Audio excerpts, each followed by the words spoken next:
First of all, we're going to talk about freezing. But before that, we're going to talk about the types of tomatoes. So I have here the 3 different types of tomatoes. We have what we call paste tomatoes. And what we grew this year are San Marzano and Amish paste tomatoes.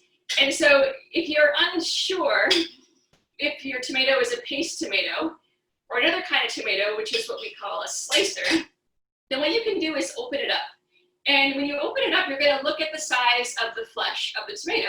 If the tomato has a lot of flesh and a comparatively smaller seed sac, that's a paste tomato.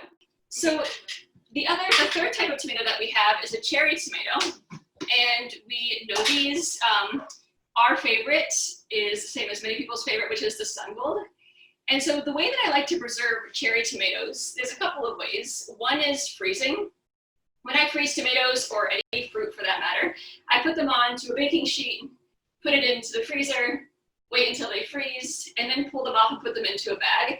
And that way, if I'm making something later on, like a focaccia, or I'm making a pizza, and I just want to put a few tomatoes in it, I can pull them out one by one, put it into a low oven, maybe 300 degrees, even lower, 250 would be good. And the point is to not burst the tomato open, but really just to dry it out a little bit, just to concentrate the flavors in there. That's a great trick as well to give your winter tomatoes a little bit more flavor. You could also put some garlic in there. Salt, of course, is welcome. From there, after you've raised it into your tomatoes, then you would put them into the freezer, let them freeze individually, and then pop them into the freezer bag and put those back in the freezer. Something that I love doing is to dehydrate the tomatoes. We slice these in about 1/4 inch thick slices and just put them onto our dehydrator mats. If you don't have a dehydrator, who has a dehydrator? So if you don't have a dehydrator, another thing to do is put your oven on the lowest setting that it has. Quick question. Yes. Can you dehydrate green tomatoes? Yes, sure. I'm thinking about what it would taste like. Slightly sweeter green tomatoes. Yeah, why not? It sounds sweet great. and tart. Yeah, sweet and tart. And yeah. what temperature and how long would you dehydrate? Yeah, so we would go at 150 degrees, and we thought these would be done in 10 hours, but it's kind of humid and gooey, and so it actually took us about 16 hours. Again, just check on them, and when they are the pliability that you want or the dryness that you want, take them out. Just keep an eye on them. If you leave them in a hot oven, let's say it's only 60 degrees or 80 degrees in there, they'll start to mold. So just make sure they're out of the danger zone. And what we decided to do this year was to take a lot of our heirloom tomatoes, our slicers, like the green zebra, the yellow heirlooms, and dehydrate those because they will turn your red sauce more brown. So we decided to use those a little bit differently. Something else that's fun to do, it's a little bit of a particular taste, but it's to ferment your tomatoes. So these are great for tomatoes that aren't already ripe.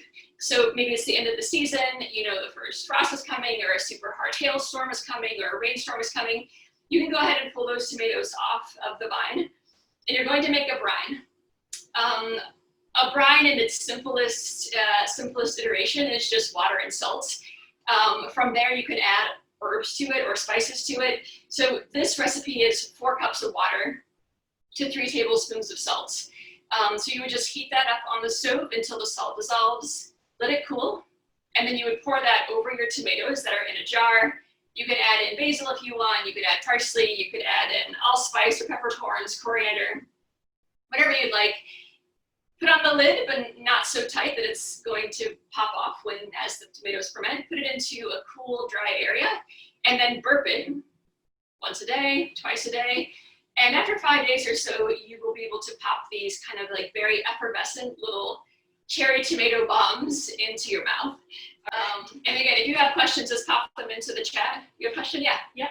If you store your dehydrated tomatoes in a sterilized jar with olive oil, can you store it in a dark spot without having processed the jar? Yes. Yes. Great question. So olive oil. So what happens? Where does mold come from, and why do things spoil? These are all a result of being exposed to oxygen, and then of course the bacteria that is in the air. So what happens is if you add oil to something, and if you cover those tomatoes all the way up in the jar, and so you're sealing off the tomatoes, you're therefore sealing off their access to oxygen. And so they're not going to mold. It's amazing. So you're infusing the oil, and then you're also just preserving the tomatoes. You know, it's like one or the other.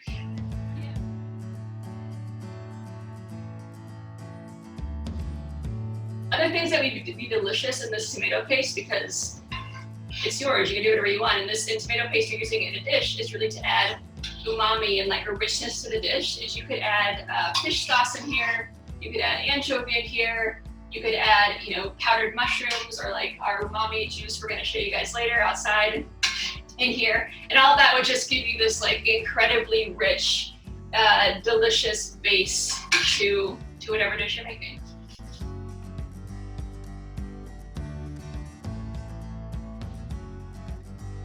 So let's see here. You have some options. I'm a chef, I love salt, so I'm gonna put about a tablespoon of salt into each jar. Totally up to you. If you're low sodium, don't worry about it. If you wanna season it later, do that.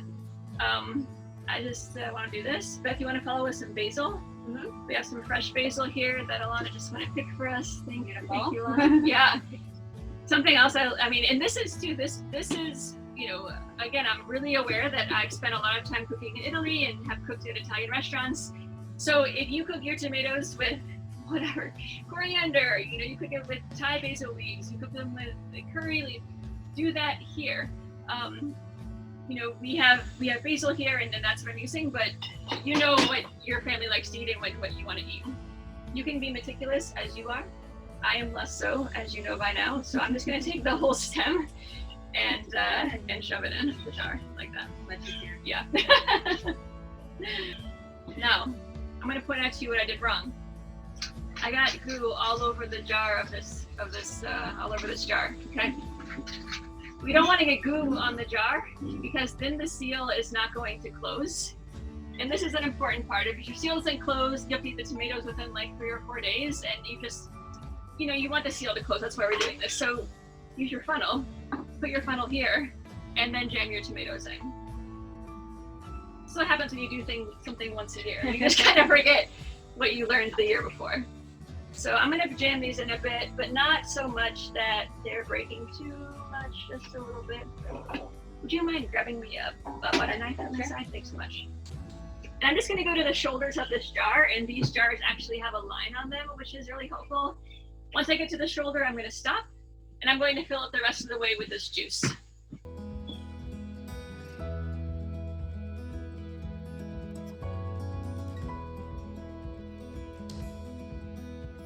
So that's it, one down. All right. Okay, good. Let's do one more. Yeah, we're gonna do this one rapid fire style. I wanna do this. I wanna show you how to put them in the water. I wanna show you tomato sauce going through the food mill, and then we're gonna peek at the mushrooms.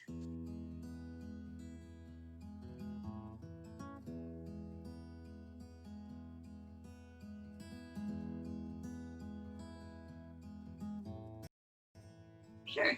Yeah, the question was, can I use a food processor and leave the skins on as opposed to the food mill? I would say yes. You're gonna have something closer to the consistency of a crushed tomato, like canned crushed tomatoes, right? Than a whole peeled plum tomato, but yeah, absolutely.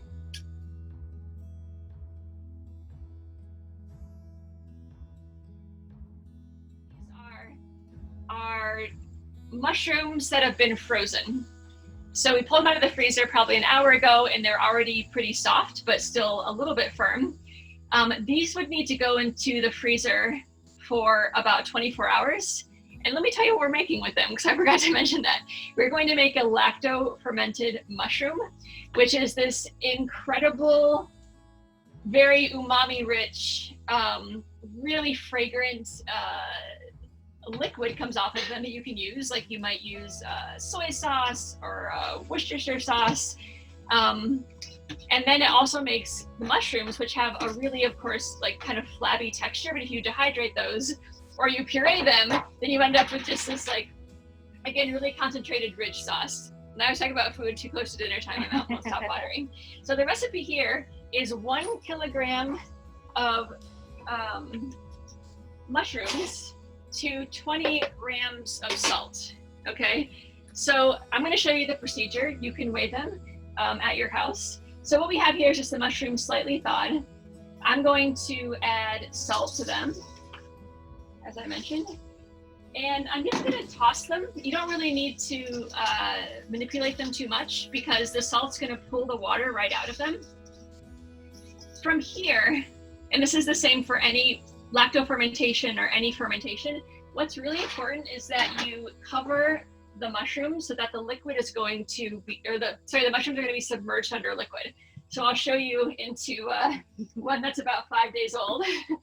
And this container had 18.73 kilograms of mushrooms in it. It was filled all the way to here.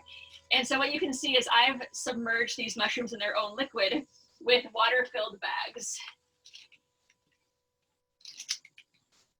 I know she doesn't look like much, but I'll tell you what, it's pretty delicious. Last year I served this soup with this liquid with barley in it, and it was out of this world. And as you can see, when we're taking those bags off, there's some bubbling. Oops, here it is. There's some bubbling in there, and that's the fermentation.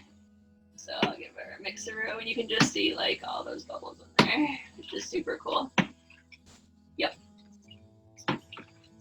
So what I would do next to this is I would strain it and then make some decisions. You know, I don't know if I could use this right now, this week, so I would put this back in the freezer, for example. I would take this liquid probably and let it dehydrate. And the way I think of it is like how you would kind of have like a barrel of whiskey or something. So you have the angel share. You would just let this kind of sit out and the fermentation would be stopped. But you can just let it sit out so it's just getting more and more concentrated. You could also do that on the stovetop if you wanted to, but the flavor would change slightly. And I'll just give you a little sample of how this would look. My mushrooms with the salt. I would just simply add a bag on here that's going to cover the mushrooms entirely. Bigger bag. This bag. And you would come back in, let's say, 2 or 3 hours and just see that the mushrooms have released their liquid and now they are sitting under their own liquid. There we go, now we're talking. So that would do the trick. You would want this to ferment depending on the weather and the temperature in your kitchen, probably 3 to 5 days. It's gonna smell just really earthy and mushroomy. And just taste it. You know, how you know it's done, just taste it. If it's to your liking, go ahead and strain it and stop the fermentation. If you want more, then you know, just let it keep fermenting. So I know we're almost to the end of our hour. If you have more questions, please put them into the chat, or you can always email me afterwards. I'm at Alicia W, so ALICIAW at harlemvalleyhomestead.com. So many more beneficial collaborations coming in terms of Zoom, because we really want to make sure that the community, especially veterans, are as empowered as possible in self-sufficiency and homesteading practices, especially this year. So on that note,